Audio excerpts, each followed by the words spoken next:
almost done here. Almost done. Well, it's still 10:58, so Jewishly we certainly can't start till like 11:30. Right. But practically speaking, if we say that the class starts at 11 and it's 10:59, you're not allowed to start. So we can just say hello to everybody. Hi, good morning, Ted. How are you? I see you. And I see Harvey. Harvey, is your brother coming? Is Don going to be on, or is Don on? I don't see Don. Am I right? I'm not sure if he's going to be on. Will Don be on? Mm-hmm. That rhymes. It's got a good rhyme to it. Hopefully he will be. I don't know that. I haven't talked to him in a couple of days. I don't know what's going on. What kind of brother are you? You don't speak to him for a couple of days. Oy vey. He hasn't answered me. He doesn't answer me. I talk, he doesn't answer. He's busy. He's busy. All right. Listen, thank God. If you're busy, he's busy. He's busy. Right. I was in Florida with him. We caught fish. Oh, wow. That's fantastic that you went to Florida. I mean, Florida is the open state in America now. And I hope you enjoyed it. Everybody's running to Florida now. That's the new place to run to. He's moving there. He's doing a Donald Trump. He's doing a tax evasion in Florida. Oh, okay. Well, mazel tov to that. Yeah. Good. All righty. We're going to get started right now. So I want to wish everybody a good morning. Shalom Aleichem. It's great to see everybody. And we have two people here in person, Mimi and Rob. My old age. You're going to start forgetting names too. I was going to call him a really bad name, but I was holding myself back. They don't have the state tax. They don't have a... All right. So we're going to get started. We're holding lesson number 2. We have a really, really jam-packed lesson. I don't want to waste any time because I always like to finish at the time that we promised you that we're going to conclude the class, which is 12:30. So I want to make sure everybody will be out by, well, I don't want to make sure you're out. We can hang out for all day long if you guys want.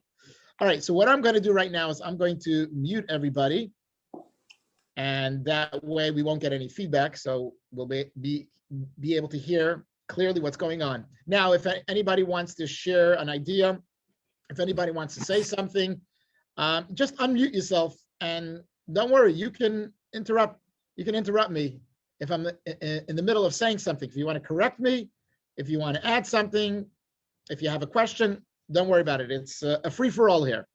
It's one big smorgasbord.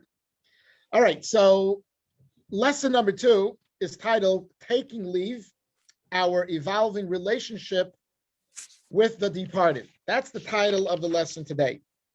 I want to make sure that everybody knows, because last week I forgot to do that the whole course is being sponsored by Ted and Shoshana Roth. Ted is with us. He's with us right now, and Macho Shoshana is listening, or she's going to come on later, but certainly she can see the replay, the video that's being recorded as we speak right now. And it's in memory, the sponsorship is in memory of their son, Yaakov Ben Tuvia Hanach, who passed away. The yard site will be in a year, in a week, I think, or 2 weeks. It's going to be 1 year since his passing. And he was a really young man, and is under 30 years old. And he was one of our students. And they are a South Bay family, lived here for many, many, many years. And now they live in the East Coast in Teaneck, New Jersey. So I want to thank you, Ted and Shoshana. And certainly your son, Jacob, will be a bracha for all of us. And we will all be a bracha for him to help his neshama to be elevated. And probably some of the ideas that we're going to talk about today will be very relevant to his neshama, so you can personalize it in your own way. And that's really one of the goals, is to be able to personalize a lot of the ideas that we speak about. People have to personalize it in their own lives, in the relationship that they have with their own loved ones who have passed on. All right, before we start, I would like to share with you one of my funny stories. And it's always good to start off with a joke or a good story, just to get the juices flowing over here, getting those the brain cells working. So there's a story. By the way, this is a famous joke that people know it. It's what we call an oldie but a goodie. So and it relates to what we're talking about today. So there were two friends. Two Jewish friends. One guy's name was Moshe. The other guy's name was Abraham. And they were friends since they were little kids, and they grew up together. And one of the things that they were very passionate about was the sport called baseball, the American sport. And they loved baseball. So that when they were kids, they actually played it. When they were older, they lived in New York, so they would watch the Yankees. And when they got really old, they made a deal. They made a pact. And they decided that, one of them is going to pass before the other one. And whoever passes away first, the deal is that he must come to the other one in his dream and let him know if they play baseball up in heaven. They were very curious about that. And that was the deal. Anyhow, Moshe passed away before Abraham. So Moshe's up in heaven. Abraham is down here below. And Abraham, the night after his friend Moshe passed away, he says the Shema before you go to sleep. And he lies down and he's hoping that Moshe is actually going to come to him in his dream as promised. And lo and behold, he comes to him in his dream. Moshe is in his dream. And Moshe says to him, voila, here I am. I'm up in heaven. It's unbelievable. I'm having a great time. And regarding baseball, I have good news and I have bad news. The good news is that they do play baseball here, but the bad news is that you're pitching tomorrow. So that's that's our heavenly joke to get the class started today. Like I mentioned a moment ago, this class, we got Jackie coming in. Come on in, Jackie. This is up your alley, this class. So this class, we have a really packed class with a lot of ideas, and I want to make sure that we're able to share as many of the ideas as we can, as possible. Yesterday, the good news is that I was able to pack it in, but I had to go over about 10 minutes, or actually somebody said it was 9 minutes. So I might have to go a little bit over time, but not by much. I'm going to make sure that we can get through all of the ideas. A lot of beautiful ideas, some very practical, some very emotional, some very spiritual. You can take what you want from this lesson. We're going to divide the lesson into two parts. The first part, this section 1, we're going to discuss the spiritual significance of the moment of when a person passes away. What is the significance of that spiritual moment? The second part, section 2, we're going to talk about the process of the soul's departure from the body. So what is the whole process? What is happening to the soul? What is happening at that moment? This part 3, we're going to talk about, and we're going to examine the Jewish traditions that surround the care of the body, because there are rituals that we have to do to take care of the body of the deceased and how we actually do the burial. So we're going to cover that. And the final part is we are going to consider the idea of visiting grave sites. What's the whole idea of visiting grave sites? People visit their loved ones. It's very common. You see it more, in more observant communities. People are very interested in visiting the gravesite of very righteous people. And it's very popular to go to Eastern Europe. For example, the Reb Nachman of Breslov in Uman, in the Ukraine, people run there to be at his gravesite, especially during the high holy days, Rosh Hashanah, Yom Kippur. So people do that. We're going to talk about that at the end of the lesson.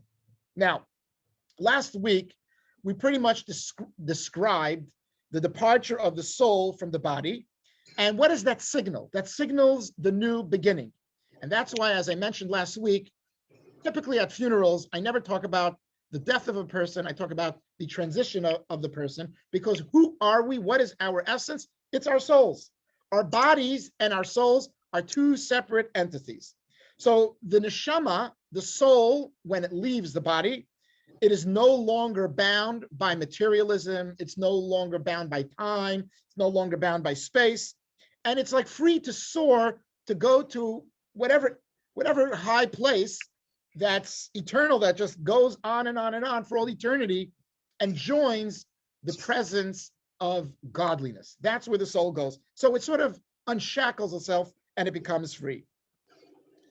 But what specifically, and today we're going to address a more specific idea, because last week we were speaking in general terms, but today specifically, what happens when the neshama, when the soul actually leaves the body? What happens during that time? And that's what we are going to talk about. So before I talk about this, or in order to be able to explain, what happens to the soul, we really have to understand something more specific about the soul. We have to get a better context of what our soul is really made up of. So Jackie, you're going to take over the microphone and you're going to tell us a little bit about what the soul is. I just scared her, but I'm glad that you're here. All right. So what is the soul made up of? What is it composed of? And I don't mean in a materialistic sense. I'm not asking you if it's made of chips or, I'm talking about computer chips, not potato chips. Or is it made of plastic or wood? That's not what I'm talking about over here. What we're talking about is what exactly is the neshama. So if you come to our service on Yom Kippur, I always talk about it pretty much at the end of the service. I talk about the composition of the soul, the context of the soul. And the neshama has 5 parts to it, okay? What are the 5 parts to the soul? One is called nefesh, one is called ruach, one is called neshama, one is called, I shouldn't say one, the 4th one is called chai, and the last part of a soul is called yechida. Now, Mimi is going to explain to us what all those 5 parts mean. So Mimi says it's just too easy for her to explain. I'm not on any page yet, but you can go to 42 for the meantime, if you want to be on a page. Okay. Just be on my page. I'm always on your page. All right. The word nefesh will typically refer to the soul in general. But if you want to know specifically what nefesh refers to when we're talking about the soul, nefesh refers to the part of the body that enables our physical and biological life to go on. All right?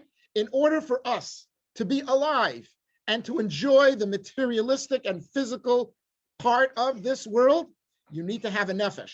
Without the nefesh, all we are is earth. We're soil. We're nothing. We have no life form in us. So all of the things that give us all the energy and the life force to be part of the materialistic world is from the nefesh. That is the electricity, if you will. Then you have the ruach. The ruach, you start becoming more detached from this world. You're no longer engaged. That's the part of the soul that says, I don't really enjoy that piece of steak. I don't need to go to the restaurant. I want to go out there and help people. I want to go and I want to be close to God. I want to feel spiritual. I want to feel altruistic. That is the ruach. So ruach means literally spirit. And the reason it's called ruach, spirit, because you're no longer connected as much to material and physical aspects of life. It is present in the physical world, but it has no enjoyment from it. So when you say that I want to go on a cruise, it says, I'm not interested in going to the cruise. I'd rather go and suffer and listen to a lecture with Rabbi Yitzie. I don't know, suffering, actually, he enjoys that. But the nefesh allows the body to be present in the physical world. The other 3 are not important for today, but let us suffice to say that the last one is called yechida. Yechida means oneness, unity. That's the part of our soul that's so disengaged from this material world that it cleaves onto the essence of God, and it has almost no awareness of the physical world. We access every part of these 5 parts of our soul at different times of life. So the first 3 parts of our soul we access every single day. The 4th part we access on Shabbat, a holier day. And the 5th one, guess what day we access the 5th part of the soul, the oneness, being part of the essence of God. Anybody on Zoom want to tell me, or anybody that's here in person want to tell me, when do we access the 5th part of the soul, yechida, oneness? Can anybody tell me what day of the year? It's probably one of the most famous days of the year for Jewish people. Huh? Nope. Yom Kippur. That is correct. Mimi got the answer correct. And she's going to get an extra Hamantash for Purim. When it comes to Purim, remind me, Jackie. She get, not you, her. I know Jackie, she's going to take it and put it in her purse. But Yom Kippur is the day that we access. Yeah, I'm making jokes with people that are here, so We enjoy it. it's kind of weird to make jokes and people on Zoom don't know what I'm saying. I'm accusing people of stealing Hamantash. It's unreal. All right, but Yechidah is the part of our soul that we access one day a year. Why is that? Because that is the part of our soul that says, I only care about spirituality. I only care about holiness. I'm totally disengaged. That's not the optimal way to live, because God sent us on a mission, as we spoke about last week, to be in this world and to build it, to heal it, to fix it. The Yechidah part of us doesn't really do that stuff. It wants to cleave onto God. So it's a whole study that's not for now, and each one has its importance and significance, and it's very relevant to our life down here below. So I want to talk about the first two levels of the soul, the nefesh which keeps us grounded in the material world, and I want to talk about the ruach, the part that's grounded in this world, but also is the part that sort of tells the body, tells the nefesh part of life, you know what, we want to be a little bit more refined. We want to be a little bit more spiritual and closer to God. We don't need to do all the mundane, physical, vain aspects of life. So now that I told you this piece of information, I want to tell you a little bit of history of Hasidism. Hasidism began about 300 years ago with the great Rabbi Israel Baal Shem Tov. So his name is Yisrael. Baal Shem Tov means master of good name. All right, he had a good name. And that's a whole story in and of itself. Rabbi Yisrael Baal Shem Tov passed away somewhere in the 1760s something, or maybe 1770s. Somebody can correct me later on if you're looking it up on Wikipedia. And then his successor was a man by the name of Dovber of Mezrich. So they called him the preacher of Mezrich. Mezrich is a Russian or maybe Polish city, town, and he's called the preacher, Magid of Mezrich. When he passed away, Hasidism at that point was very popular, and all spiritual seekers were flocking towards the teachings and the philosophies of Hasidism. So I'm not giving you a lot of information about what the teachings were, and that's not important for now. I'm getting to a point. So once the Baal Shem Tov passed away, his successor, his most important student, Rabbi, the Maggid of Mezrich, passed away, there was a vacuum of leadership amongst the Hasidim. So there were two prospects of people who could be leaders of the Hasidic movement. You're talking about tens of thousands of people. You need somebody to lead it. And one of the people that was actually nominated was a man by the name of Reb Mendel Haraduker. Reb Mendel came from Haraduk. That's some Ukrainian, Polish, Russian, Eastern European location, city, town. And Reb Mendel was chosen as the leader. Now, Reb Mendel always had the ambition and the yearning to move and make Aliyah to the land of Israel. And now, it's not like today. If you want to make Aliyah, you call the Israeli consulate and they say, okay, we're going to send you a dishwasher, a washing machine, a dryer, cars, tax rebates. They're going to give you everything so that you move to the land of Israel. That's what they do. They want you to go to Aliyah. Imagine in the late 1700s, you want to move to the land of Israel. There was no one waiting for you at the airport. There is no airport. You came to a land, you came to a country that was completely barren, no finances. You don't even know where you're going to get your next loaf of bread. Clean water, a lot of pandemics and sickness. It was hard to live in Israel. Nevertheless, Reb Mendel made his way with a nice group of followers who went to Israel. It wasn't huge, but enough people. So who took over the leadership, the mantle of leadership of the Hasidic movement?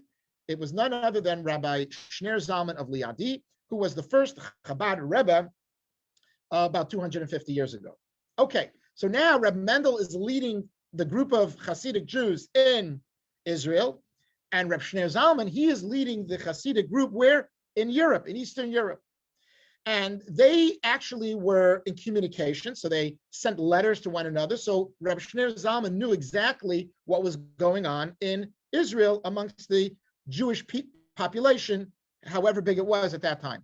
Because the Jews in Israel were very impoverished, the only money, the only financial support that they were able to gain was from the Jews that lived in Eastern Europe. And Rabbi Shneur Zalman raised lots of money to send to Israel. Now, who controlled the land of Israel in the 1700s? Anybody remember? The Ottoman Empire, the Turks. The Turks were in charge of Israel. And the Turks were no friends of the Russians. So the Turks were at war basically with the Russians. And when Rabbi Shneur Zalman would send money to Israel, the Russians, the Tsar, accused them of supporting the enemy. And that was treasonous. And at some point, they actually did arrest him and they imprisoned him. And that's a whole other story in and of itself. So why am I telling you all this stuff? Because in 1788, the Alter Rebbe, Rabbi Shneur Zalman, received a letter from the community in Israel. And they wrote to him how grief-stricken they were because of the untimely passing of their teacher, their mentor, their rabbi, their Rebbe. Reb Mendel Haraducker passed away. Now, I guess there was no one to assume the leadership of the Hasidic movement. There was a vacuum of leadership, and they were grief-stricken, and they were very, very sad. So they write this long letter. So Reb Shneur Zalman writes them back a huge letter. Now, this is not just a letter, hey, how you doing? Everything's going to be fine. This was a deep letter that you had to study. It was a letter of studying. So that letter is included in the book called Tanya, which is like the Bible of Hasidic philosophy, and we study that letter. And in that letter, he talks about what happens to the soul after or at least at the time of passing. And he really talks about, there's a lot of stuff he talks about, but what we're going to focus on one part of that letter. And in that letter, he tells them that there's nothing for them to feel so bad about. Of course, they're going to miss the fact that their rabbi is not there physically, so they can't see him in a physical way. They can't ask him questions about their lives, about their livelihood, about their health, about their spiritual journey. But nevertheless, they can connect and they can bond with the soul of their rabbi, which means that they can connect to the essence of their teacher and mentor and rabbi in a way that would be way greater than when he was alive. And this is the argument that Rabbi Shneur made. He said like this, that the soul, he only speaks about the two lower parts, the nefesh and the ruach. That's why I gave you that whole introduction. The nefesh part of our soul is what holds the ruach, the spirit part, the second part of our soul. It keeps it down from allowing it to express itself on the ultimate level, on the highest level, in the unlimited level. It only allows it to express itself in just an essential way, the bare minimum, whatever amount of love it can express. So we all have love, and we all think, oh, I have unconditional love. That's not really true. Everybody's love is pretty much conditional. For example, the only love that we can describe as unconditional is probably the love of parents to their children. All right? That is pretty much the only love that is unconditional. And even that, you can have conditions on it. If your kid doesn't do the right thing, you say, okay, I don't love you that much today. So that comes with conditions. But imagine a person who's trying to love in an infinite way, in a way that's unlimited. It's impossible. And the reason is because we are limited in this world. We have limitations of even how much we could love. We have limitations in our time. We have limitations in our space. We have limitations of everything of this physical life. So the nefesh constrains the second part of the soul and doesn't allow it to express itself. So when they had a relationship with their rabbi, and the relationship with their rabbi was probably more of a spiritual connection, it was about love, it was about showing them a direction of how to be close to God, he was only able to connect with his students in a limited fashion. But now that the soul is unleashed, it's untethered, it's allowed to go to heaven and be itself and go as far as the soul can go, now you can relate to your to your rabbi, to Reb Mendel, in the most unbelievable, fantastic way that you could have not done while he was alive. Maybe this will make more sense if we actually read the letter. This is just an excerpt from the letter, and I would like to ask everybody to turn to page 43. It's text number 1a. Here it goes. As is known, the life of the tzaddik, of the righteous person, is not physical, but spiritual. It consists of faith, reverence, and love of God. So if you have a righteous person, we're talking about not just righteous, that they just do good stuff, but we're talking about that they have a spiritual awareness, a godly awareness that your average person does not have. That's what we're referring to. And that's what everything that they do is good, is based on the idea that they have faith, reverence, and love for God. During the tzaddik's lifetime on earth, these three attributes that belong to the soul dimension of ruach are constrained within their container and garb, namely the nefesh, that is bound to the corporeal body. This imposes the restraints of physical space upon these attributes. As a result, all the tzaddik's disciples receive but a glow of these ruach attributes, a mere ray that is emitted beyond the container by means of the tzaddik's holy words and thoughts. The inability to receive directly from ruach is revelatory handicap. And therefore, our sages stated that it takes 40 years for students to fully plumb the depths of their master's teachings. By contrast, after the tzaddik's passing, the nefesh separates from the ruach and remains in the grave, while the ruach and its three attributes arrive to the Garden of Eden. Consequently, whoever is close to the tzaddik can receive directly from his ruach in the Garden of Eden, because the ruach is no longer restrained in a container or confined in a physical space. There is now a straightforward path for the tzaddik's disciples to connect with the essence of their master's ruach, the faith, awe, and love with which the tzaddik served God. And not merely these attributes, but outer glow that escape beyond their container, the disciples connect and receive commensurate to the degree of their loving connection and closeness to the tzaddik during his lifetime and after his death.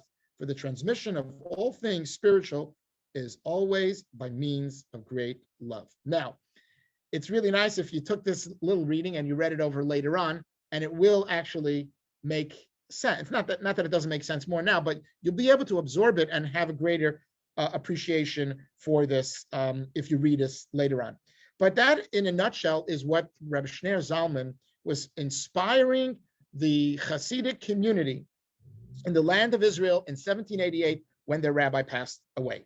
Now, that is the benefit for the soul after it passes away. It's having this wonderful benefit where now it is free to do what it really yearned to do. You know, imagine you're working in a company, and the company pretty much tells you that, you know, you're relegated to certain areas of your work and you can't express yourself. You can't do the things that you have ambition to do. And then you change jobs, and there they allow you to go to, you know, the greatest heights possible. It's a feeling of tremendous liberation. Times that by a million, that's the feeling that the soul has. I don't know if you remember when you were a kid, but when I was a kid, all I did was look at my watch all during the entire class and just waiting for recess time to happen. All right. And you remember when the bell went, you know, rang, and now you can leave. You know, you unleash yourself and it's free. I don't have to listen to the teacher. I don't have to look in the book. I don't have to read, right? That's what kind of kid I was. Anyhow, that is, and look at me now. All I want to do is study the books. Yeah. Anyhow, no, now you have a better appreciation for study. So that is the beauty of when the soul leaves the body, it becomes free. Another benefit of the separation of the nefesh and the ruach, you know, besides the fact that, you know, others can relate to it, it's the fact that I'm explaining now, the idea that it actually has the experience of unleashing itself. The Rebbe has a beautiful idea about this. This is a letter that the Rebbe also wrote. Let's read the letter. We're going to go to text number 45, text 1b. And this is going to express the idea that the soul becomes free. So first we were talking about connection. That was what Rabbi Shneir Zalman wrote. Now we're going to talk about how the soul itself feels that it can be free. It is also a matter of common sense that whatever the direct cause of the separation of the soul from the body, whether a fatal accident or a fatal illness, etc., it could affect only any of the vital organs of the physical body, but could in no way affect the spiritual soul. I have the feeling that this letter was written to someone who lost a loved one in a car accident, and probably the body was affected in a very serious way. So the Rebbe is trying to console them and say, you know what, the soul can never be destroyed. A further point, which is also understandable, is that during the soul's lifetime on earth, in partnership with the body, the soul is necessarily handicapped in certain respects by the requirements of the body, such as eating and drinking, etc.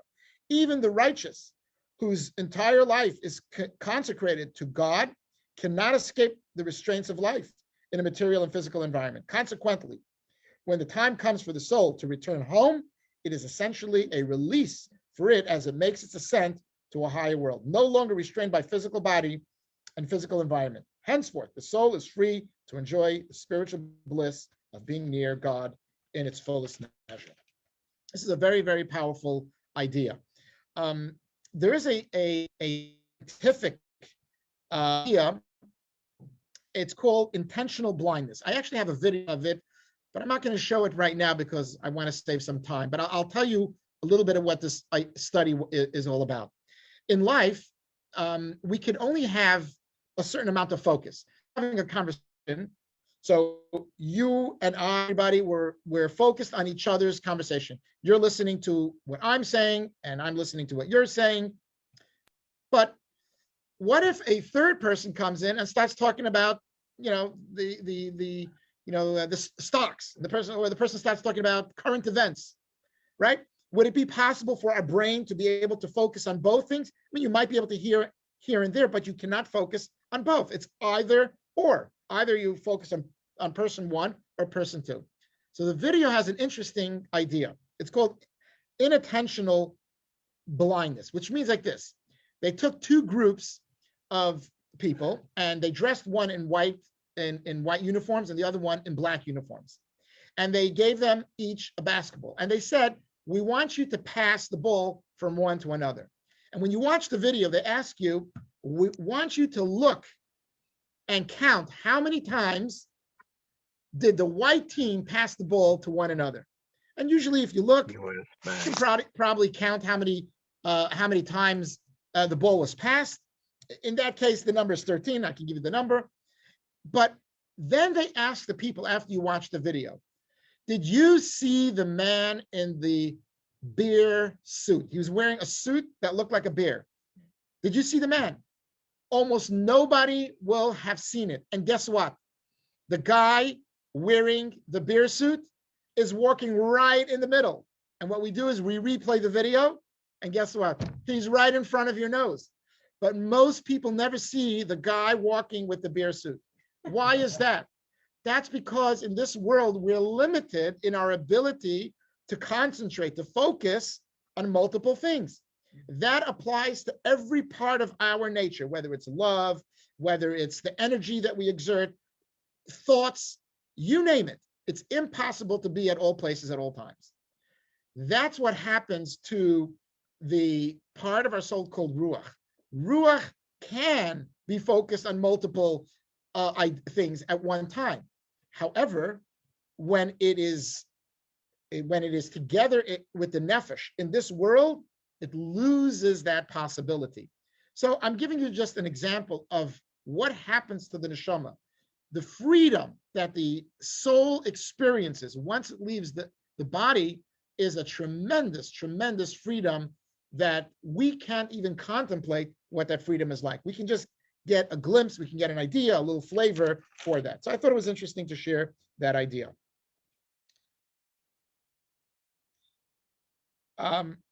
Now, it's interesting because we talk about connection. I want to go back to the first idea that the letter from Rabbi Shneur Zalman. It's interesting that people sometimes, and in many cases, I hear people tell me, and they use different words. They talk about the connection that they have to a loved one who had already passed away.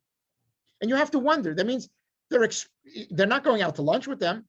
They're not going to baseball games with them. They're not having conversations with them, at least, physical, verbal conversations.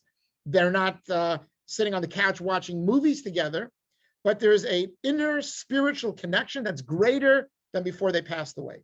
Perhaps, I believe that is the reason, because now the ruach of the soul has separated itself, and now it's in a realm where it can express itself in an unlimited way. And we are the beneficiaries of this unlimited expression. That's okay. Now, one important point here, that when we relate to the soul, when we talk about connections, what are we talking about over here? In life, when we have relationships, they evolve. And more specifically, every relationship has to mature. So for example, let's talk about children. When a child is born, you relate to an infant in one way. When the child is 5 years old, you relate to it in a totally different way. It's got better intellect.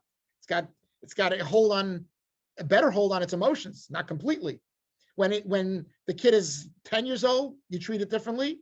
And when the child is, 20, and even in relationships, spouses, husband and wives, when you got married in your 20s, your early 20s, just think about it, you're married 25 years, 30 years, 10 years, the relationship matures, the connection matures, it becomes much more sophisticated. So the relationship that we have with a loved one that has passed on, that relationship has become more sophisticated. So when the person passes, which means that they transition, they're not gone, your relationship is no longer in the realm of physicality. It's now a relationship that's pretty much on the spiritual realm. And that's why we do mitzvot in their memory. That's what we can do for them. So this is an important piece of information that we have to understand, that when we talk about connection, it doesn't mean that, we have to go out there and, just do vain things with that person. We have to do more elevated things. It's a different kind of a relationship.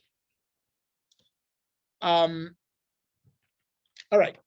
That's part number one. What exactly happens to the soul? So we already completed that idea. Now we're going to talk about what happens in transit. Of course, the moment before a person passes away, it can be very difficult emotionally. Guess on who? Not only on the people who are living and are healthy, but on the dying person. It's a very difficult moment. And I want to tell you something very interesting. And I guess fortunately or unfortunately have to be in that situation. I've been called quite a few times by family members of people who have passed on. And we're talking about, very close to dying, within a week of passing away. And many times I was there hours and moments before they passed away. And in 3 cases, I was there when they actually passed away. I just happened to be there. I knew that the person was imminently dying, but I happened to be there. But I'm going to tell you something very important about the patient or the person that is, and I use the word patient because in most cases it's in a hospital, but it can be at a home. In fact, I'm not sure how many of you remember, there was he was actually an older guy. His name was Jerome Ginsburg. He passed away in October. And during COVID, it was very difficult to visit people. Even now, it's very hard to visit people in the hospital. Even as a rabbi, to visit somebody in the community, I can't just walk into the hospital. They won't give me permission. Somehow I finagled my way into the Veterans Hospital. He was at the Veterans Hospital in Long Beach. And somehow I got myself in. And I went with Ron Pillar. He was with me. And he was dying. And I knew he didn't have much time left. And when we came in, he was quiet. And then we started to talk to him. We started to communicate with him. And all of a sudden we started to hear sounds. He was making sounds. And I'm just giving you an example. And what I believe is that when you come to a person in their final moments, even though people believe they're in a coma, they're unconscious, there is a level of awareness. There's different levels, but there's certainly a level of awareness. And how do I know this? because so many times when I have come into those rooms and I was present with the person who was dying, and they were moments away from passing away, clearly I would hold their hands, and they would move their fingers in a way that was telling me that they know that I was there. In some cases, they could make sounds to tell me that I'm there. And family members have told me countless times, Rabbi, before you came, we didn't hear a peep. Once you came and you recited the prayer of Shema, or whatever the prayers we do before someone passes away, we saw it with our own eyes.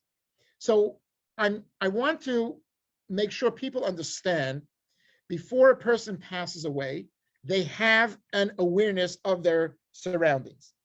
And by the way, much of this idea on this subject and is written by many different psychologists who deal with people who are in hospice, and they talk about the importance of treating a patient, a person that's dying, and helping them with their emotional pain and their suffering at the end of life. And they have emotional pain for various different reasons. We spoke about it a little bit last week. A lot of times they can't let go. They can't die because of whatever worry, anxiety they might have. They're not comforted. They're not comfortable. So here are 4 ideas that I want to share that they're Jewish, and they're actually recorded thousands of years ago, but today it's corroborated by psychologists.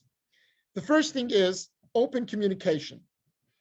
And just reminiscing, it's important to have conversations with the person that's passing away.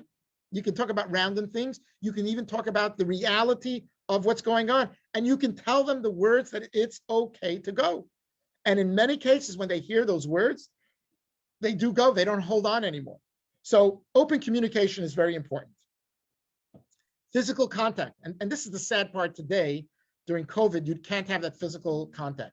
But physical contact is so powerful. If you hold their hands, you touch their face, you touch their different parts of their body, their leg or whatever it might be, it's very comforting for the person that's dying. Just gonna wait for the noise.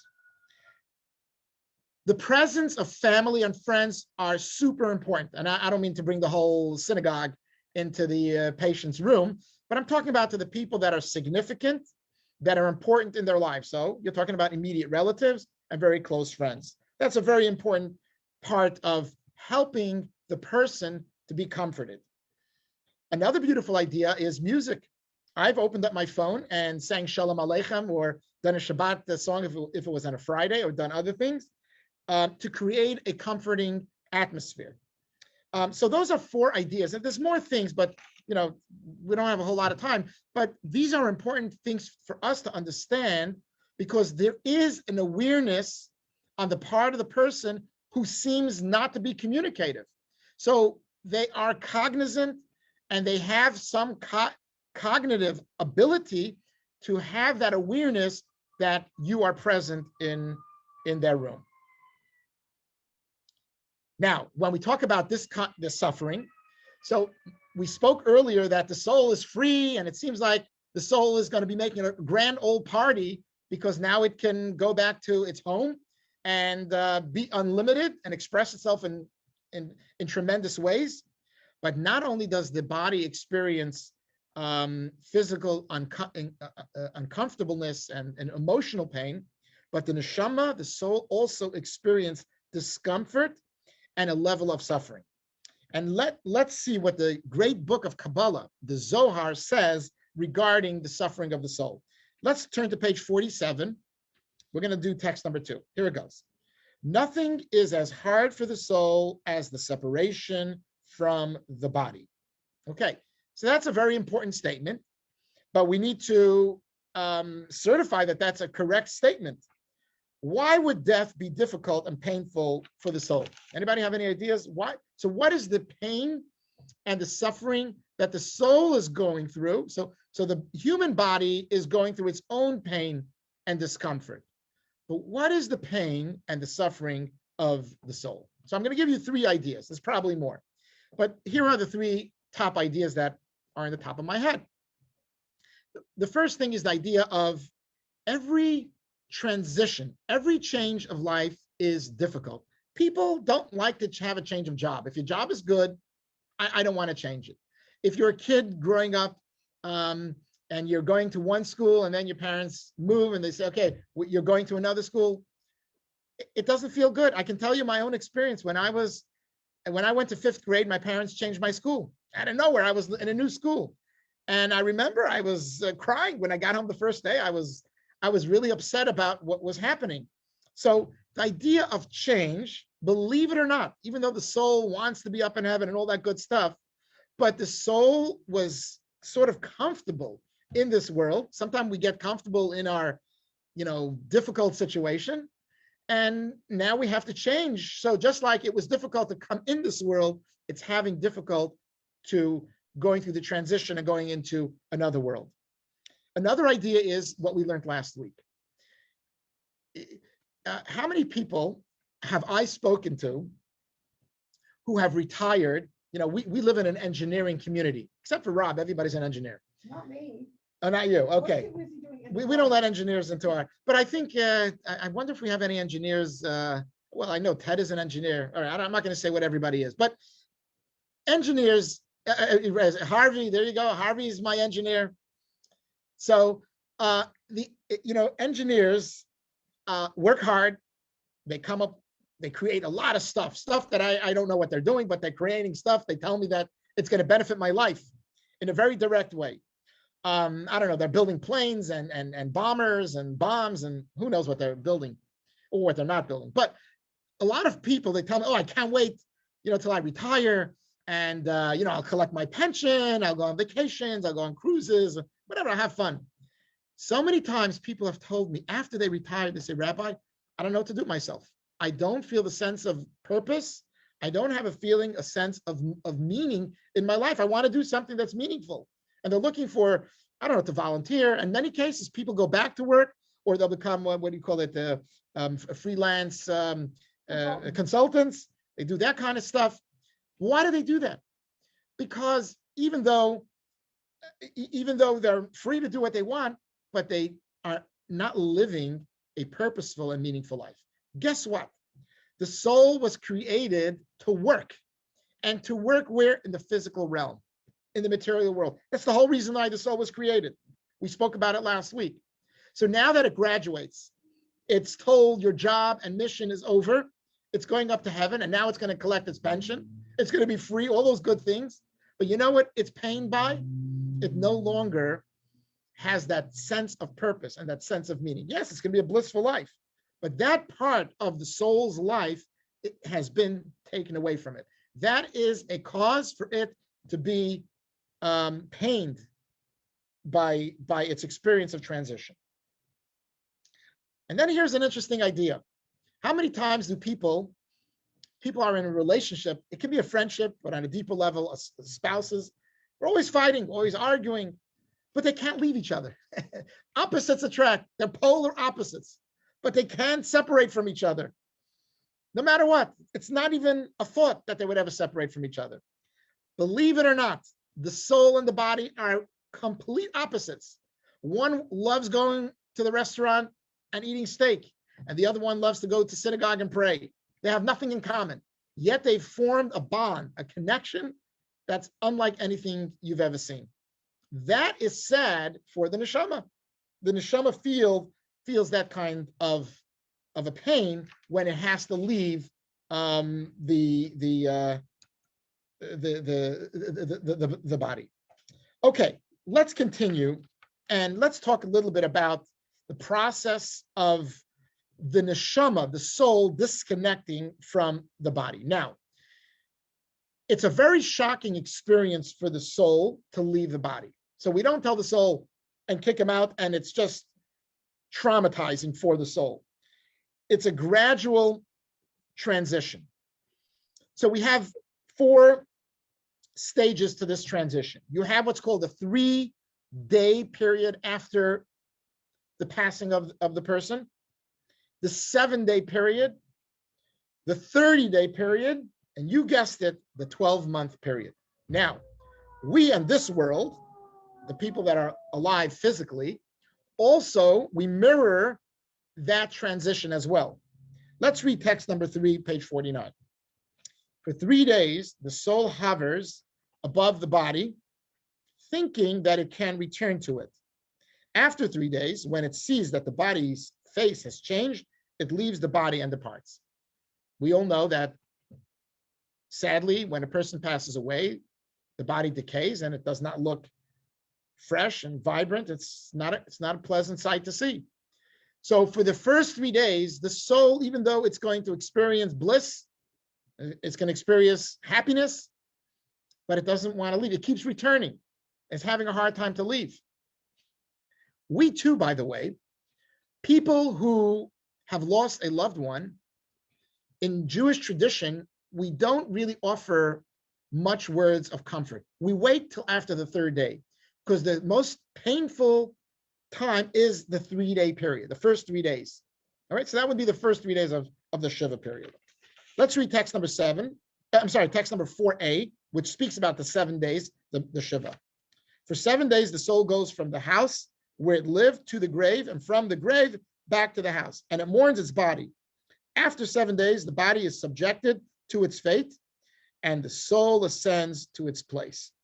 So this is the reason why it's best to do Shiva in the home where the person who passed away lived, if possible. If you can sit Shiva even for 1 day, it's a good thing to be at that house and do the Shiva. There's something powerful going on spiritually, because the soul keeps returning. It doesn't want to leave so easily.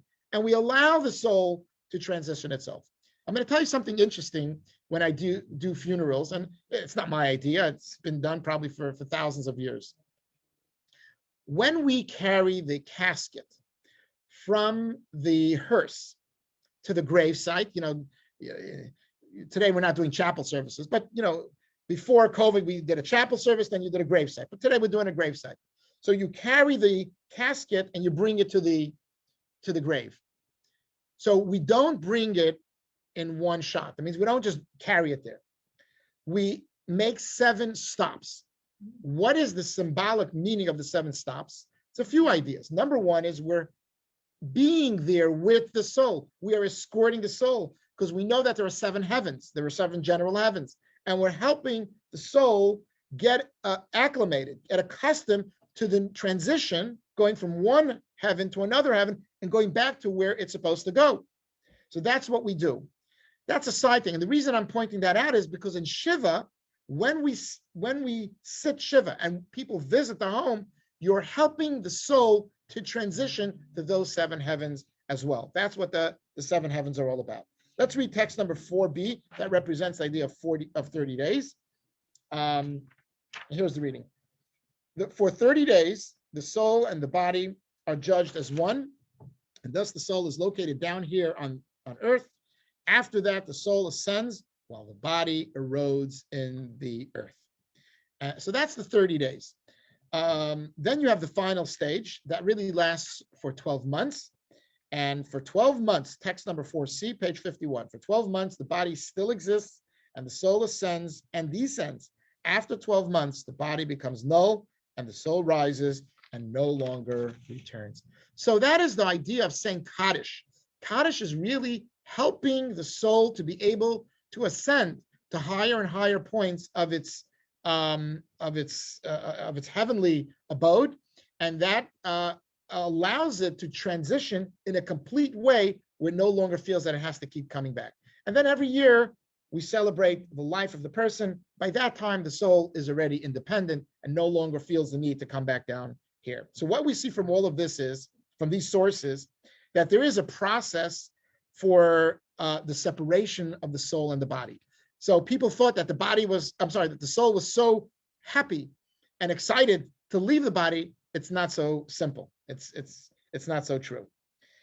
So the 4 phases of departure correspond to what we call the 4 periods of mourning. So people who are living mourn. That's what we're doing, and we're comforting the people who are alive and in pain, and we're at the same time mirroring and help to comfort the neshama, the soul itself. Let's read text number 5, page 52. Mourners observe 3 days of weeping, 7 days of eulogies, and 30 days of restrictions on haircuts and wearing freshly ironed clothing, marrying, joining in celebration friends, and traveling on business.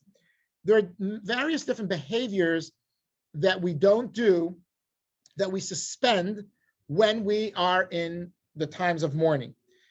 So for 30 days, I don't know, people don't take haircuts, men don't shave, we don't get married during those times. One should restrain the celebrations that they would otherwise have with their friends, because that's really a time to focus on yourself, to bring healing, and also to focus on the neshama, on the soul. Great question. So Jackie asked, not looking in the mirror. I'm sure many of you have gone to a shiva and they cover up the mirrors. What's that all about? The reason we cover up the mirror is because if a person is sitting shiva, they stop shaving, they stop, taking care of their hair. And if you looked in the mirror, you're not going to be very happy with yourself. And it's going to entice you to say, you know what, I got to fix myself up. When you don't look at yourself in the mirror, what you don't know can't harm you. So that's why the mirror, that's a practical idea. Another idea is that I spoke of earlier, that our relationship with the soul becomes much more spiritual, more sophisticated. That's our relationship and connection with the soul. Looking in the mirror is vanity. It really is. That's why vanity is called a vanity. It's vain. It's not a bad thing. I'm not saying we shouldn't do it. Somebody who's obsessed with it, that's a problem. But looking in the mirror represents our engagement of very materialistic life. The 7 days are more elevated moments of our life, more spiritual, connecting with souls of loved ones. So the mirror takes away the atmosphere. It takes away the ability for one to connect with the soul. If I'm busy looking at myself in the mirror, I'm no longer focusing on what I'm really supposed to be focusing on, what these days are all about. Are you here to stump the rabbi or something? Asking me these hard questions. All right. So obviously, all of these things help to gradually decrease the intensity of the mourning. It doesn't completely take it away, but certainly it's very powerful to do these things, the 7 days, the 30 days, and even the 12 months. It's very, very, very powerful. And I know it's very comforting and very therapeutic for many people.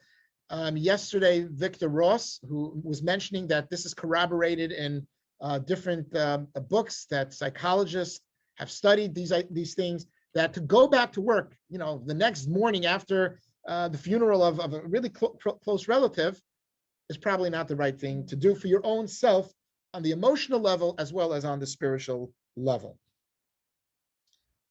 Let's read the page 53, text number 6. And this is about how people should respond to someone who's mourning. By the way, this is why most hospice companies offer paid bereavement leave for 3 days. That's right.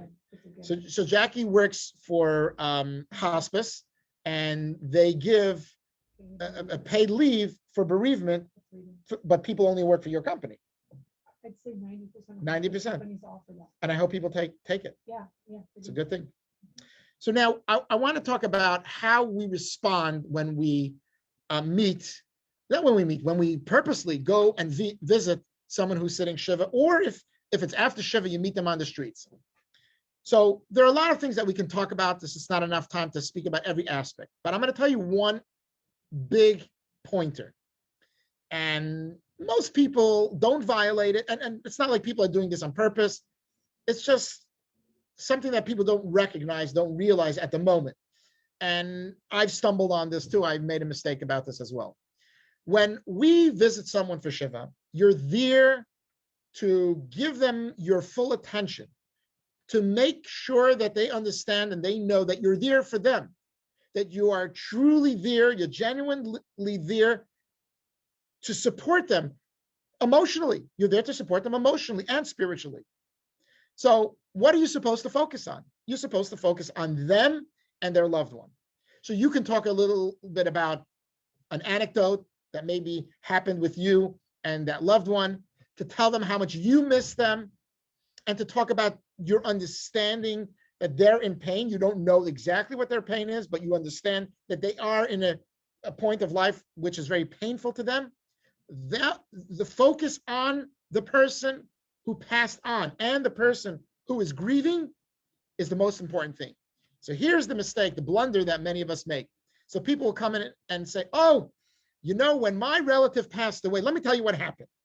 And then you start going into a whole bunch of stories and anecdotes. That's not comforting, because what you're really doing is you're no longer with the person. You're there physically, but emotionally you're not only absent, you're making things worse. We have to be very careful about this subtle way of treating someone who is in mourning. Let's read text number 6. If you encounter an acquaintance within 30 days of that person having lost a next of kin, offer words of consolation and avoid a customary pleasantry. So you don't have to go, hey, how you doing? How's the stock market? Focus on what's going on in their life, because that's probably the top thing that they're thinking about. It's the top thing that they're feeling. If 30 days have elapsed since the relative's passing, greet your acquaintance in the usual manner and offer indirect words of consolation. By that time, they're getting over things, so you could have a mix and match of different ideas. Avoid mentioning the deceased by name and extend generic consolation, such as, may you be comforted. Use those words. And we use those words in Hebrew. Hamakom, Yenachem etchem b'so sharei Tzion avelu v'Yerushalayim. May be comfort amongst the mourners of Zion and Jerusalem. So bottom line is that the people have to know that you are there for them. And going back to the neshama, the soul, we have to have the attitude. The loved ones have to have the attitude that we are accompanying the soul in their journey, and we are participating in their grief. We share in its pain, the pain of the soul, which means the connection continues. It's interesting that when we speak about the soul coming back to the home where it lived with the body. So there's an interesting reading, Talmud. The Talmud says that what if a person doesn't have any loved ones? There's no one to sit shiva for them. There's no one to, have side-by-side comfort, parallel comfort with the soul. So what is the community supposed to do? What is the responsibility of the community? Here's what the Talmud says. Text number 7. If a person dies and leaves no next of kin to be comforted, 10 people should go and sit in the deceased home. So volunteers will go to the home. And here's the story. A man died in Rabbi Yehuda's neighborhood. As there were no mourners to be comforted, Rabbi Yehuda assembled 10 people every day, and they sat in the deceased home. After 7 days, the dead man appeared to Rabbi Yehuda in a dream and said, may your mind be at rest, for you have set my mind at rest. This is a Talmudic story from 2,000 years ago that talks about the comfort that the soul receives when any human being is there. But imagine if the soul, the loved ones of the person that passed on, will sit shiva and do the things that are appropriate, Jewishly appropriate, traditionally for the soul. So this in a nutshell is the second part of what we learned about what happens to the soul and how we have to see the soul and treat the soul. But now I want to talk about another idea. This is the third part of the lesson. So we're gonna change channels for a moment here. Transition. We're going to talk about what happens to the body and how are we supposed to treat the body of the human being. Now, most of us, if you drink a can of Coke, or I don't know, Coke is not good, seltzer, or a bottle of water, what do we do with the can or the bottle? Recycle it, throw it. It doesn't really have much value besides, the recycle value. But to us, you can discard it. When you buy a package online from Amazon and you get a package, right? So as soon as you grab that package, the package is important. But once you open it up and you get the content, what's in the package, what do you do with the package? You toss it because there's no value to the package. What do you need a package? You dump it. Well, is the body seen in the same regard? Is the body a package? Is it the housing for the soul? And therefore the soul is important, but the body is not that important. So obviously Judaism has a lot to say on this issue, this idea. It's important for us to understand that although the body only is a receptacle, it houses the neshama, it still has high sanctification to it. It has a high level of sanctity of holiness. And that's why one of the greatest mitzvot we can perform in our lifetime is to escort a deceased person, not only sit at the chapel, but walk with it to its gravesite, to its final resting place. It's a huge mitzvah. We call it halvoyat hamet, to escort the dead. Is there a certain amount of pallbearers that need to be had? No, pallbearers is no number. Practically, we usually do 6 because, unless they have a really long casket, but practically speaking, when a great person passes away, everybody wants to touch it. So people have like a finger on it, so there's no number. Actually, the more the merrier. Don't kill yourselves for it, but it's a good thing to have, to be close to it. But the point is that it's important to give the honor to the body itself, to the guf, as we call it in Hebrew. But the guf has, doesn't have much value in comparison to the soul. So the question is, what is the comparison? What could we compare a body to understand the value of the body? So let's take the idea of a Torah scroll, right? Everybody, when the Torah scroll is taken out, we kiss the Torah scroll and we give it the greatest honor. We stand up. If in synagogue, everybody stands up when the Torah scroll is taken out of the ark, and we give it all the great honors. But let me ask you a question. What's a Torah scroll? It's a piece of parchment, right? You could have made shoes with that piece of parchment. Do you realize that? It's the skin, it's the leather. All right, you could have made a Gucci bag with it. Now Jackie's thinking, what did these guys do? You got a Gucci bag. You could have made so many things, a pair of shoes. There's a lot of things you can do with a piece of leather. What makes the parchment holy? What's your guess? Anybody want to guess what makes a parchment holy? Perfect. The content, the letters. So let's see the letters as the soul, because the letters is the story of the Jewish people, the story of God. It's God's word. So the letters, once it's placed on the parchment, makes the parchment holy. So if you had parchment without letters, you can do whatever you want. You can make the Gucci bag. But once the letters are placed on that parchment, no more. You're not making any shoes with it. Let's read text number 8a. One who is present at the time of a person's passing is required to tear their clothing. We don't do this custom today. Only the very close relatives do that. But today we don't have to do that. This is because a person's passing is likened to the burning of a Torah scroll. Isn't that amazing? Let's read text number 8b. Nachmanides points to the sacred names of God that are linked onto the Torah scroll parchment as an analogy for the sacred soul that is instilled within the corporeal body. That's a very, very important, very important piece of information about the sanctity of the human being. Let's read text number 9. How the body is independently holy.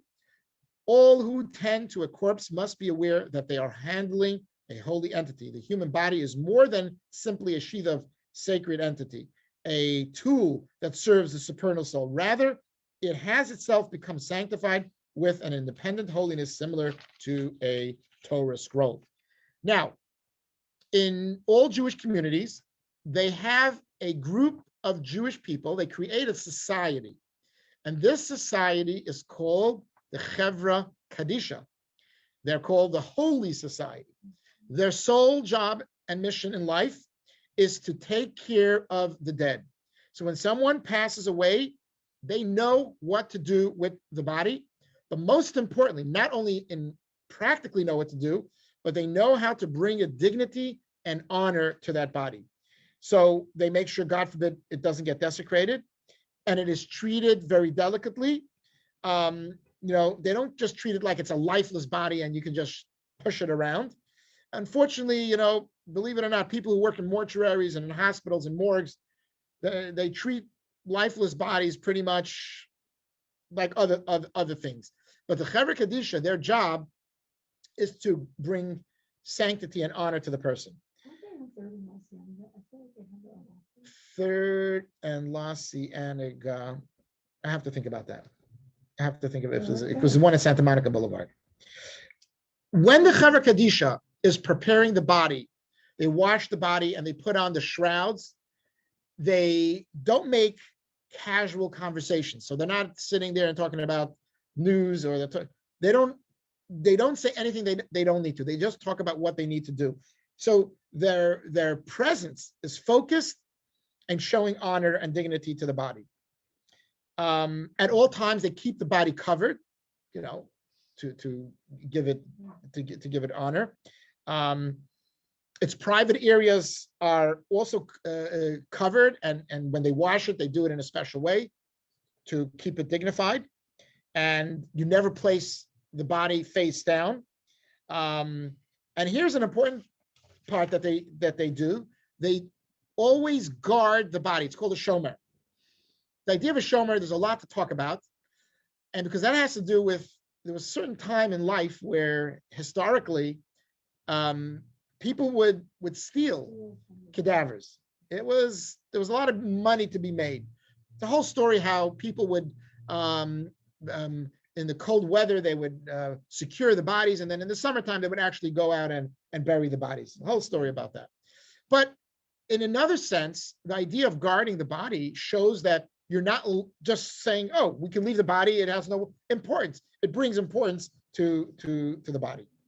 That's what text number 10 is all about. Let's read text number 10 on page 58. We are required to maintain constant watch over a corpse, even during the daytime, and even if there is no cause to suspect that something can happen to the body.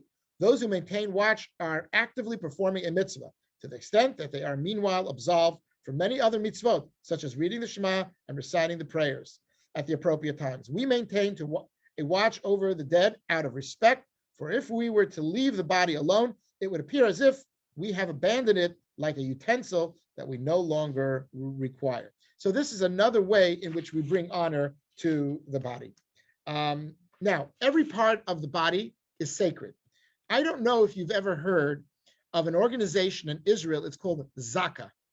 In English, it's ZKA, Z-A-K-A. And I don't remember what the acronym stands for in Hebrew. I'll have to look it up. Anyhow, what Zaka was formed in the early 2000s. If you remember, in the early 2000s, sadly, there were hundreds of Jewish people who were killed, who were murdered by the terrorists. They were blowing up buses, remember? The pizzerias. A lot of craziness was going on in Israel at that time. And it's hard to describe, but we have to. I mean, imagine a bus is blown up and body parts are all over the place. Blood is now embedded in the ground, in the road, in the walls of the bus. So these people came to scrape up, blood or skin or parts of bodies to give it a proper burial. So, which means that even a small part of a body is shown the utmost respect and is brought to burial. Let's read text number 11. There is no differentiation in reverential treatment between a complete Torah scroll and a single letter that has become detached from the Torah scroll. Similarly, it is forbidden to handle with disrespect even a single bone that has become detached from a sacred body that was created in God's image. I don't know if you guys know, but Israel will do anything, will pay almost any price to retrieve the bodies of soldiers that are taken hostage by terrorists. Wow. So right now, I believe there's either one or two soldiers from the Lebanon War. I think his name is Boimel. I forgot his first name. Who was actually born in America. He's an American originally. His family made Aliyah when he was a kid, and he was a pilot. And they shot his plane down in the Lebanon war in the early 1980s. Oh, And the Iranians probably have his body by now, but they've never been able to reunite the family with the body. That's very, very, very sad. In Judaism, Jewish burial, one of the most important mitzvot, and it's important for us to understand that we try not to postpone burial. In Israel, you can bury within hours. You get your death certificate and you're good to go. In America, it takes at least a day. If it's a weekend or a holiday, it gets a little bit more complicated. Even during COVID, sometimes it gets a little hard. But to bury someone quickly is very, very important. Let's read text number 12. You shall surely bury him on the same day as his death. Now, this is a verse in the book of Deuteronomy. What is it referring to? It's referring to when a Jewish court of law hands down the death penalty. So somebody murdered someone else and you hand down the death penalty. So what are you to do with that person? You're supposed to bury that person, not tomorrow, immediately, okay? On the same day. That's what it says.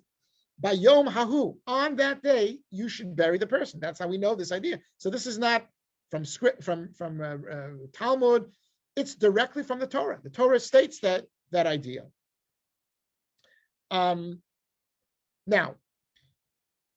when we talk about burial, I want to try to articulate what the significance and the importance of burial is all about. There's a lot of stuff to unpack here, and we only have a few minutes left.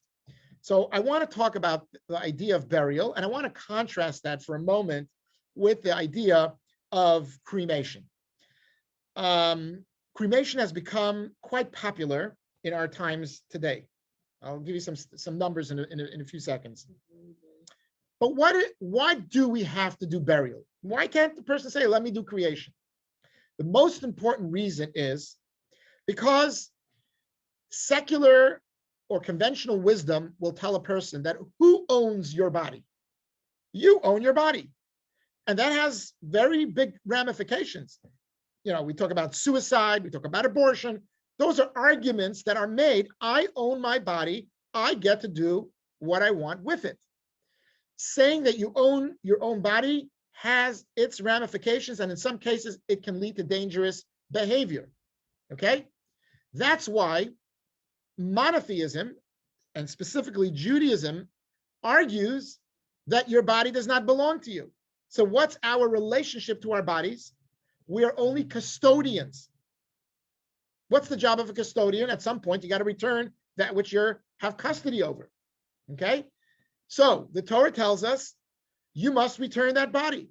Well, God's hands are not out there physically, but what we do know is that God took us from the ground. That's where it all began, and that's where we have to return. That's the way we return our bodies to the ground. We return our bodies to God. Let's read text number 13. People proceed to their eternal abodes, and the mourners go about the streets. And here's what it says in the book of Ecclesiastes. The dust returns to the earth as it was. It goes back home, while the spirit returns to God who bestows upon it. This is a very important idea. And Rabbi Chaim Vital from the Kabbalah talks about returning a deposit. Text 14. For you are dust and you will return to dust. That is a verse in the Torah, in book of Genesis. The body comes from the earth and it is entrusted as a deposit to the individual's care. Upon death, the deposit must be returned to the earth from where it came from and buried there. If you look at the Torah, we have no source in the Torah. There's no verse, there's no story in the Torah that talks about cremation. Every time somebody passes away, when Abraham lost his wife, he was widowed from his wife Sarah, he went through great lengths. He went through that hardship of buying a piece of land in Hebron, in Israel. And then Yitzchak and Yishmael, the Torah tells us how they go out and bury their own father Abraham. And they were not buddies. And then you have Jacob, who goes out and buries his wife in Bethlehem. He buries his wife Rachel. And Jacob, when he lives in Egypt, begs his family that after he dies, he be buried in Israel, in the cave of Machpelah. Joseph, he tells the Jewish people before you leave Egypt, you're redeemed, take my bones with you.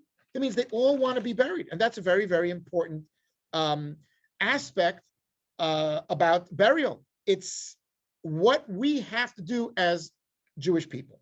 Now I want to talk about cremation for a moment. The first thing is that sadly, the Jewish tradition of burial is seriously being threatened at this point. I'm hearing more and more over the last 20 years, more and more people are opting for cremation. There are various reasons. One of the biggest reasons is financial. It's less money. It's a lot cheaper. I mean, significantly cheaper. It's at least a third cheaper, if not even more than that. The number of cremations in North America has literally increased dramatically in recent years. In 2018, 2 years ago, 3 years ago, the numbers of Americans who have been cremated is 58.1%. It's a lot of people. We're above the 50% line. The studies show that in 2035, 78% of people will opt for cremation. Okay? By comparison, if you look at 1960, what do you think the percentage of Americans, I'm not talking about Jewish people, we're talking about Americans. What was the percentage of people who opted for cremation? What do you think the number was in 1960? 25, 3%. I'm going to go with 10%. Nothing. Oh. Nobody did it. 3. Okay. 3.8 to be exact. 3.6. I don't know the numbers for the Jewish community. Are we just running out of land, too? No, we're not running out of land. There's plenty of land. There's more land than people know. Okay. For Jewish people, I don't know the numbers, but certainly the numbers are rising for people who are opting for cremation. It's a cheaper option, as I mentioned earlier. I'm saddened that Jewish mortuaries are making this an option and creating the sense that it's permissible according to Jewish law. Oh, absolutely. And there's a lot of money to be made, by the way. There's a lot of, the profit margins are greater in cremation because you have less work to do, even though you're paying less, but their profit margin could be more than if you just do the whole mortuary, because the whole mortuary, you have to wash the body, you have to put clothes on, you got to do a lot of stuff and bring it from one point to another point to another point. You got to pay people to do all of this kind of work. But I want to talk about an important idea that's very important over here. Number one, as I mentioned earlier, our bodies do not belong to us. If our bodies do not belong to us, if you believe that, and if you live that way your entire life, just like you wouldn't do certain things because your body doesn't belong to you, in your final part of your life, time for burial, you do not have the right to opt for cremation. And by the way, according to Jewish law, if someone writes in their will that they want to have cremation, and then the family says, you know what, we don't believe in it, and they all agree, so there'll be no one to contest it, it is your duty, it is a mitzvah to help the person, because the soul understands better, and the person would regret it if it knew what it's supposed to know. It's a mitzvah to actually go against the wishes of the person. That's the only time. Nowhere else do you do that. Yeah, that you do go against it. But the point is, when we bury the body, it is the confirmation that God is the owner of our bodies, and we are only we are only here. It's only a deposit to us for a small amount of time. We are the custodians of it. When we don't do that, it's the rejection of that idea. But there's another idea also that's more transcendent, and that is the idea of one of the 13 principles of faith. We have 13 principles of faith. One of them, one of the biggest ideas, is the coming of the Mashiach. We believe, the Jewish people believe, that the Messiah has not arrived. Messiah will bring world peace. But after we say we believe in the principle that Mashiach will come, we believe in the principle of resurrection. Everybody thought the Christians made up resurrection. It's us. It's in our book. We talk about the idea of resurrection. I'm not here to talk about resurrection in and of itself. It's a hard topic.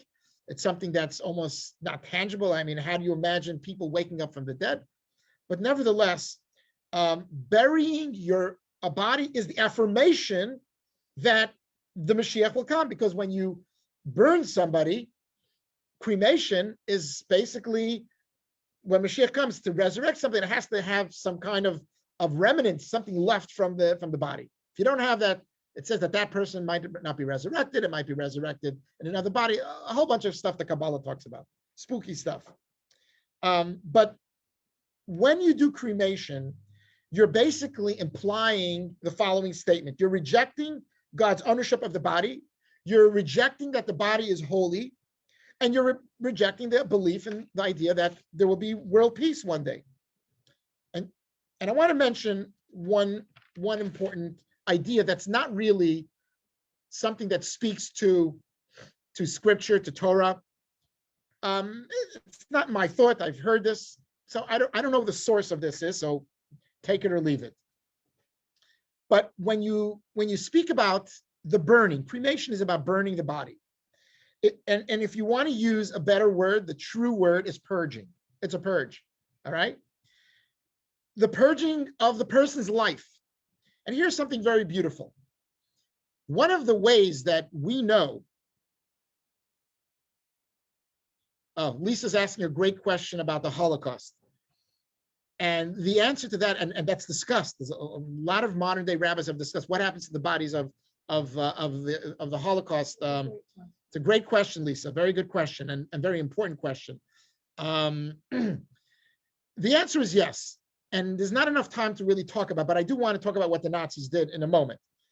But the idea of burning a body is a purge not only of the body, but it's a purge of the person's life. Do you know that we know Jewish history? We have a sense of Jewish history because of cemeteries. If you go to a cemetery and you look at this rabbi's grave and this woman's grave, and you make connections, and you know the name of the mother and the father and the son, and they inscribe other things in it, it gives us a sense of the story of your individual family, of your personal story, and of the Jewish people at large. When you burn the body, there's no memory left of that person. There's nowhere to go visit it. You could bring a sense of comfort and closure to family members. These are arguments to convince people why they should do it if they don't believe in any of the resurrection and godly stuff. You don't believe it, but I'm giving another argument. You are purging your life. And I will tell you, I believe this, I believe it's true. The Nazis burned the bodies. They could have figured out other ways it was efficient, that's true. But they burnt the bodies because they wanted to purge the story of the Jewish people. It was not enough for them to just annihilate them and get rid of them. They didn't want the Jews to have a history of the Jewish people. And it's interesting that their burial, the ashes are buried in many cases in concentration camps in different places. And we consider that their burial place. The Holocaust has a whole different status that's not enough time to talk about over here. But the idea of preservation of history can be done through your burial. You will help to propagate, to tell the story of Judaism, that we need to tell that story. That story must continue on by your burial. People don't think of it in those terms. I want to mention one more thing. The idea of green, of keeping the world, the environment clean. It's false to say, by the way, there are ways to bury somebody in a clean way that will not harm the environment. Scientists know and say that cremation harms the environment more so than burial, all right? But there are ways, if you want to be really, really super duper clean, there are green ways to do it. You don't have to, but there are ways to do it. But certainly cremation pollutes the air in a way that burial does not do that. So people speak about that, and it's not really a true idea. In text number 15a, we talk about that Jewish law. When somebody disregards this mitzvah, they put it in their will, and we have the right to change that. Now, I can tell you from experience, we had a family who the person who passed away wrote in their will that they want to be cremated, and it was a brother and a sister, and one was in favor of cremation. Well, not in cremation. They were in favor of doing what the loved one wished and saying, we got to follow what they said. And the other one said, no, let's change it. And we couldn't do it because as they're going to contest it in court. The minute you bring that in front of a judge, nothing you can do. There's nothing you can say, nothing, no arguments. There's no legal arguments. Unless somebody fabricated a will, but that's a whole other story. All right, the final idea I want to talk about is the idea of visiting graves. It expresses, of course, respect for the departed. It shows that their memory has not been forgotten, and it reinforces our continued connection to them. And that is comfort for the soul, and it's comfort for the living. Now, one more thing, which is very interesting. You remember I told you in the beginning of the class, we have 5 parts of the soul, and we only spoke about the first 2 parts, nefesh and ruach. Nefesh is the part that stays in the grave with the soul, with the body, and ruach is the part that goes up into heaven. But they have a communication going on. They're texting one another on WhatsApp. So when you go to the grave, you are speaking to the nefesh part. And when you tell the nefesh, I need a blessing for whatever it is that you need, for good health, for a good family, you can talk to the nefesh, and he transmits it up to heaven, and you hope that bracha will be brought down to you. That's what it talks about in the Kabbalah. The Kabbalah has that idea. And that, like I said before, the nefesh appreciates that, and we see the story in text number 17 that you can read on your own, that the soul comes into the dream again of a rabbi and says, hey, I appreciate the people coming to their gravesite. There's a beautiful letter that the Rebbe writes to a young woman who had just gotten married, and I know the woman because I grew up in that community in Brooklyn in New York, and I didn't know the story until much later on. Her father was murdered in the 1950s. Her father was a young man. He was like in his 40s, and somehow it was very uncommon in those days where he just got murdered. Somebody just killed him and robbed him. And then her mother passed away from natural causes not too long after that. And then her mother-in-law passed away. So she was losing so many people in her life. She wrote a letter to the Rebbe. She was not even like in her low 30s, and she maybe not even 30. And she writes this letter, and the Rebbe responds to her with a lot of beautiful ideas. And he gives some scientific arguments about the soul and the relationship. So I encourage everybody to read text number 18 at your own time. This concludes our lesson for today, number 2. And I hope that you'll join us, God willing, next week. For now, I want to remind everybody that, God willing, next Thursday night, the 25th of February, we are going to be celebrating the Yom Tov, the holiday of, we're going to be celebrating the holiday of Purim. So everybody is invited to join us to help, to do the mitzvah of sharing a food basket. It's a very beautiful mitzvah, especially in our times today where people feel alone. And you can go onto our, actually you need the password and the code. So you're going to have to call me and I'll give it to you. If you got the booklet, you can just fill it out and text me a picture, email it. Just call the office. That's probably, if you do have the booklet with your password and login, do it that way. However you want to do it, it'll be a beautiful thing. But the main thing is that next week at 6:30, we're going to read the Megillah. It's cold and dark outside, so we'll have a socially distanced reading of the Megillah next week, Thursday night at 6:30, and then Friday morning again.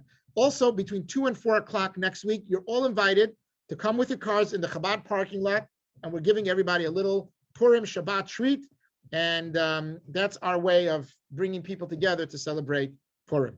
All right, all my announcements are done. If anybody has any questions, comments, concerns, compliments, complaints, go to Jackie, of course. You can unmute yourself. Now would be a good time to do that.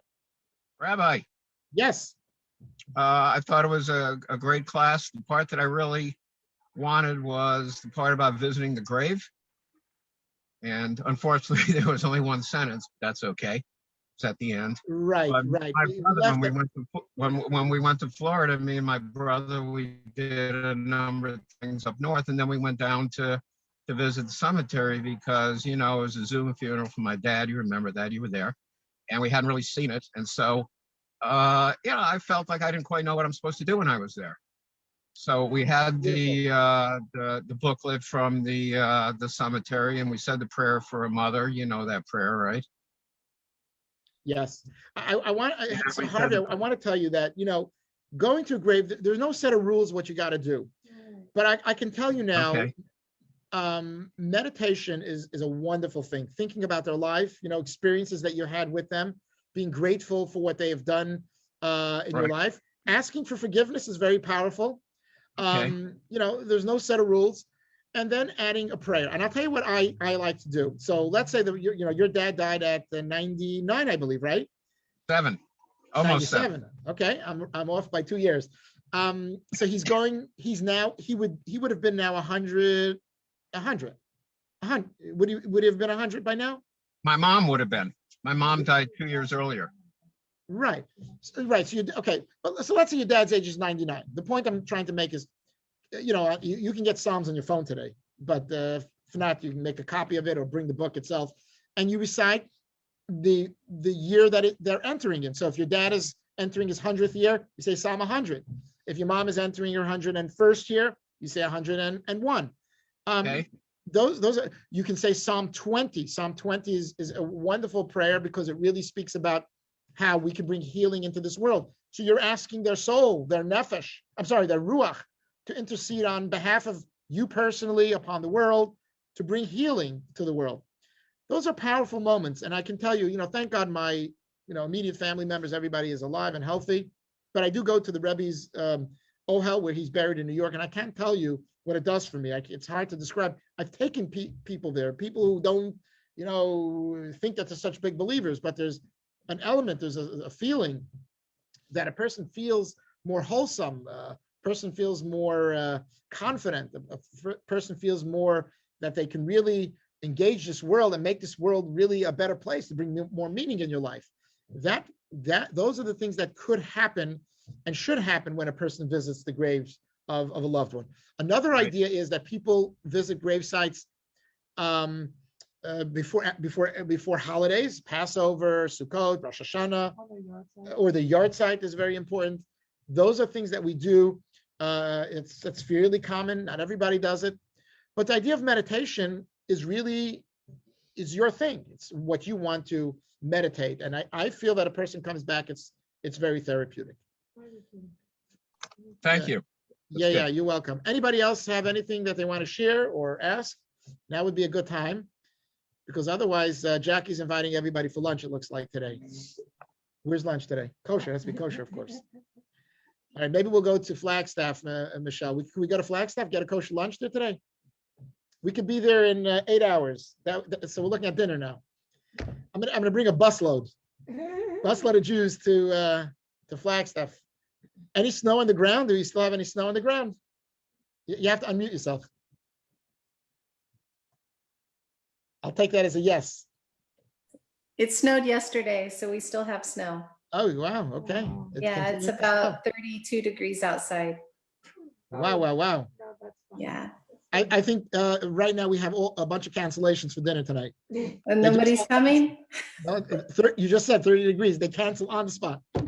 Terrible. These people are awful people. They can't keep their commitments. Oh, yeah. Winter coats. Bundle up. I love the cold weather. I'm not sure for how long, but to visit the cold weather is a nice thing. It really is. Yeah. It was a good class. Thank you. Yeah, thank you so much for being there, and happy I have Purim. one quick question, if it can be quick. When someone is buried, are they always buried in a casket? Actually, in Israel, there's no caskets. That's what You're supposed to be buried as directly as possible in the ground. However, you are covered with shrouds and a talit.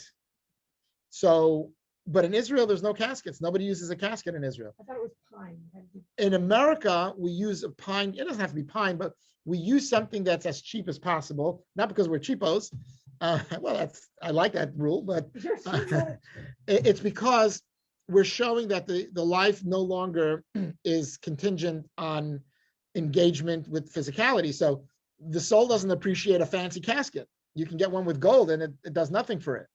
So that's why we don't do flowers. I know people bring flowers. It's not a Jewish tradition to bring the flowers. In California, and I believe in Arizona, I don't know if Arizona does it. They have those, the concrete enclosures, crypts. They have the crypts that we put for, that's the law in California. You must do that. But in Israel, none of that stuff is done. So you're buried as directly as possible.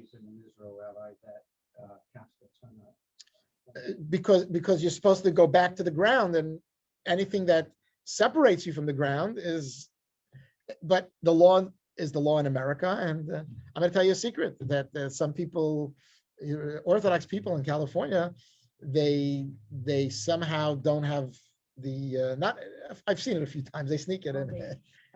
No, there's no crypt or whatever, and they have a trapdoor, and I don't know what they do.